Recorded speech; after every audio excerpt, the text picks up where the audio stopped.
एक दिन में चांदी 1,00,000 रुपए टूट गई।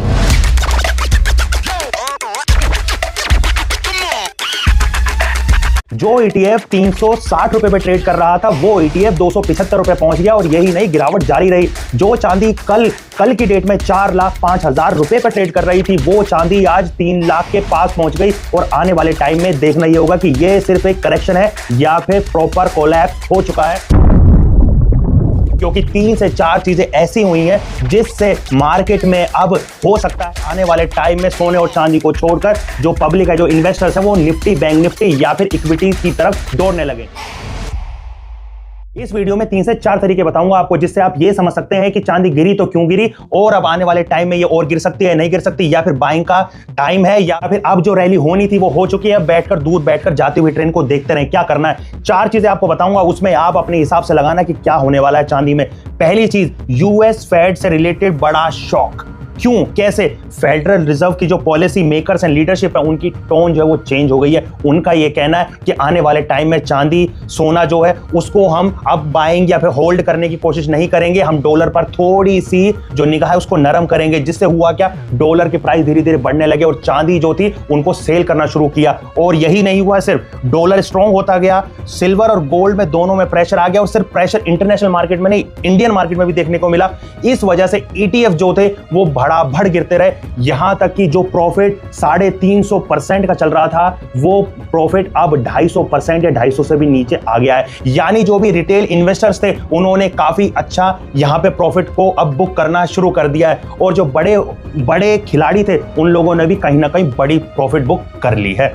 अब मैं बात करूं पॉइंट नंबर 2 की, तो डॉलर इंडेक्स जो है DXY जो इंडेक्स है उसमें सडन अचानक जंप आ गया है। जिससे हुआ क्या कि अचानक से बढ़ने की वजह से लोगों ने देखा कि यार डॉलर्स के प्राइसेस बढ़ रहे हैं और सिल्वर, डॉलर दोनों एक साथ काम करते हैं। और जैसे ही डॉलर बढ़ने लगे चांदी का रेट वहीं से गिरने लगे और इंटरनेशनल मार्केट में जो इसको ट्रेड किया जाता है, जो डॉलर चल रहा था 115-117 डॉलर की आसपास घूम रहा था सिल्वर, वो 100 का क्रूशियल लेवल का जो एरिया था, जो रेसिस्टेंस था 100 का, उसको भी ब्रेक करके वो आ गया 95-96 पे। उससे हुआ कि मार्केट में, इंडियन मार्केट में तगड़े वाली गिरावट आनी शुरू हो गई और धड़ाधड़ रिटेलर्स ने भी अपना जो स्टॉक था उसको, माल को बेचना शुरू कर दिया।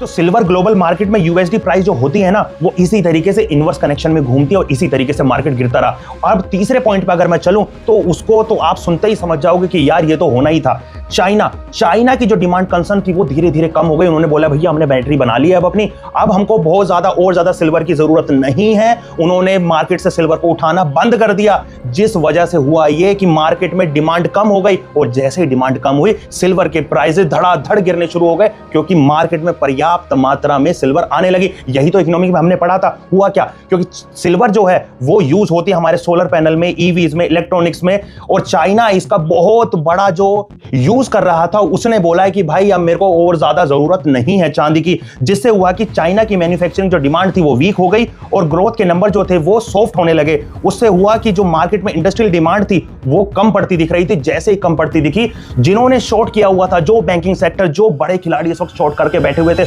उन्होंने अपनी पोजीशंस को और बढ़ाना शुरू कर दिया और धीरे धीरे लोगों ने अपनी जो ट्रेड थी उसको स्क्वायर ऑफ करना शुरू कर दिया। जिससे हुआ ये कि मार्केट में धड़ाधड़ बिकवाली हुई और सिर्फ ETF जो बाकी जो चांदी थी वो गिर रही थी 15%, 17%, 18%। इसी वजह से जो ETF था वो गिरा 70 से 80% और भौचाल आ गया ETF में। जो नॉर्मल चांदी थी वो गिर रही थी थोड़ी, लेकिन ETF में गिरना हुआ शुरू ज्यादा।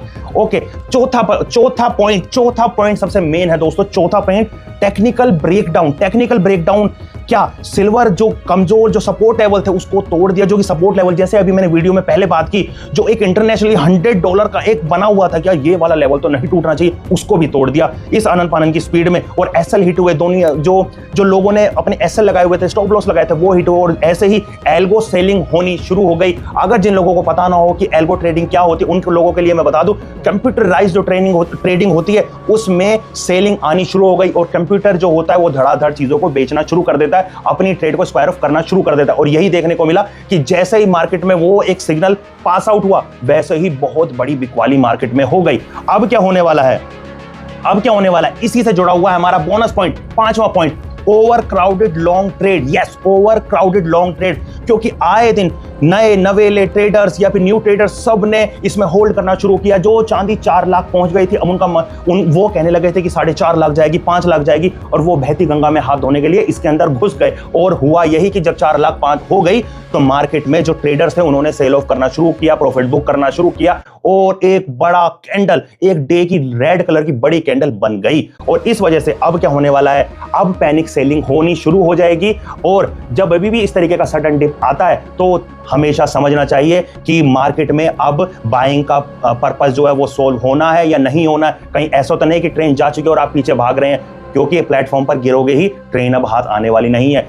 लेकिन जो कोई नए ट्रेडर जो इस वक्त घुस गए हो कल की परसों की मार्केट को देखकर, उनको हो सकता है, ऐसा हिस्टोरिकल डाटा के हिसाब से देखा गया है पहले भी, कि उनको निकलने का एक मौका मिल सकता है। लेकिन अगर आप मान के चल रहे हैं कि चांदी अभी और भी बढ़ेगी, यहां से और ज्यादा 100-200 प्लस हो जाएगी, ऐसा देखते हुए अभी बड़ा मुश्किल लग रहा है। अभी के सिनेरियो से मार्केट में हो कुछ भी सकता है वैसे, लेकिन अभी के सिनेरियो से देखकर चले तो ऐसा कुछ दिख नहीं रहा है। हाल फिलहाल में बैंकिंग सेक्टर के बढ़ते हुए शेयर और प्राइसेस ने आपको देखा ही होगा कि इन मेटल्स को बेचकर जो पैसा वो लगाया कहां जा रहा है। आप क्या क्या कहना है इस बात पे, इस सारी चीजों पे? और मुझे यार ये भी बताओ, मैं चलते चलते एक बात और करना चाहूंगा, बोनस पॉइंट एक और देना चाहूंगा यार। जो ये गोल्ड सिल्वर का जो रेशो होता है वो भी काफी गिर गया यार। उसकी वजह से हुआ ये कि मार्केट में धड़ाधड़ बिकवाली हुई। मैं खुद जो प्रॉफिट में चल रहा था, मेरा जो प्रॉफिट था वो 350% चल रहा था, वो आज गिर के 240 पर आ गया। यानी मुझे सीधा सीधा एक ही दिन में, सिर्फ कुछ घंटों में, इस ट्रेडिंग आवर्स में 110% का जो प्रॉफिट था वो लॉस हो गया। और मुझको सीधा 1 लाख का लॉस हुआ, जो कि आपने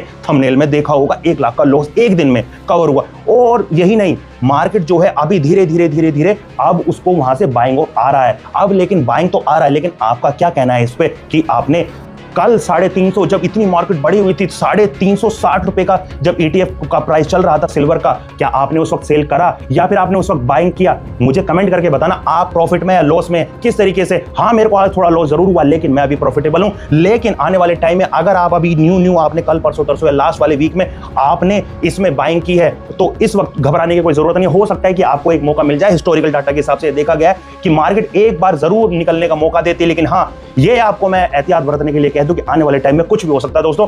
इसलिए सोच समझ कर मेटल में ट्रेडिंग करना। बहुत सारी चीजें शेयर बाजार में और भी हैं जिसको आप ट्रेड कर सकते हो। 1 तारीख को आने वाला है अपना बजट। अब 1 तारीख को जो बजट आएगा, संडे के दिन मार्केट ओपन होगी, देखते हैं उस बजट में क्या हो सकता है, किस तरीके से हो सकता है। बने रहिए चैनल के साथ में, सब्सक्राइब कर लीजिए और कमेंट करके मुझे जरूर बताइएगा कि आपने प्रॉफिट बुक किया है या फिर अब आप लॉस में हैं।